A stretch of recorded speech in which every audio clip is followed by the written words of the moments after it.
নমস্কার, মিঠুন দা helpline education চ্যানেলে সকলকে স্বাগত জানাই। আপনাদের জন্য গুরুত্বপূর্ণ একটি আপডেট। এটা দুঃখের বিষয় নাকি আনন্দের বিষয় সেটা বলতে পারছি না। তবে 2017 প্রশ্ন ভুল আর 2022 প্রশ্ন ভুল মামলা কি হলো, কতদূর গেল জানেন আপনারা। গতকাল তার হিয়ারিং ছিল। এখন দেখা যাচ্ছে মানে 47টা কোশ্চেন, ভাবতে পারছেন? 2017 আর 2022 মিলিয়ে মোট 47টা প্রশ্ন ভুল নিয়ে মামলা হয়েছে। সেটার যে কমিটি গঠন করা হয়েছিল, এখানে অনারেবল জাস্টিস যারা আছেন সেই কমিটি সঠিক দিক নির্দেশনা বা সঠিকভাবে তারা একমত হতে পারছেন না। কেউ বলছেন এটা ঠিক, কেউ বলছেন ওটা ঠিক। এই মতানৈক্যের জন্য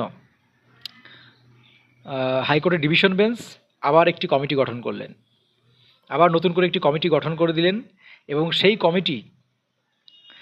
কমিটি এবার পর্যবেক্ষণ করবেন, যাচাই বাছাই করবেন যে প্রশ্নগুলো আদৌ ভুল কিনা বা অপশন যেটা নেওয়া হয়েছে পর্ষদের তরফ থেকে সেটা ঠিক কিনা।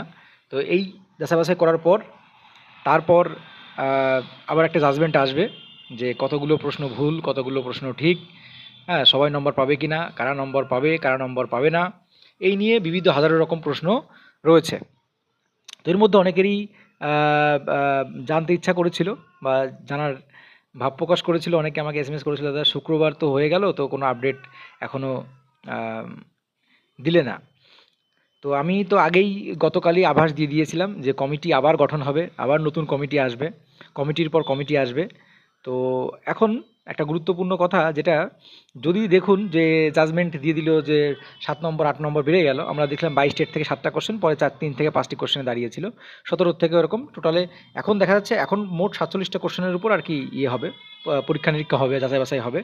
আরও কমিটি গঠন করা হয়েছে, সেখানে পর্ষদের আছেন, তারপর আপনার বিশ্ববিদ্যালয়ের বিভিন্ন উপাচার্যরা আছেন, বড় বড় পদে যারা আছেন তারা আছেন। দেখুন বিষয়টা হচ্ছে, যদি ধরে নিই যে প্রশ্ন ভুল, তারা পক্ষে মত হলো বা যেভাবে হোক কিছু প্রশ্ন ভুল পাওয়া গেল, তাহলে এরা যদি আবার পাশ করে যায় তাহলে কম্পিটিশন হাই হবে, এটা আপনারা সকলেই জানেন।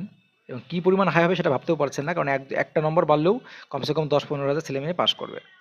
তো যাই হোক, তো যেভাবে প্রশ্ন ভুল বলা হচ্ছে যে 3 থেকে 5টি কোশ্চেন মিনিমাম ভুল আছে, 22 স্টেট, 17 স্টেটের আরও আরও আরও বেশি আছে।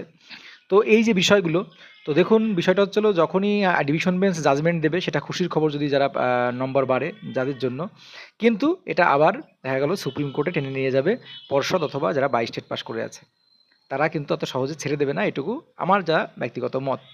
এখন দেখা যায়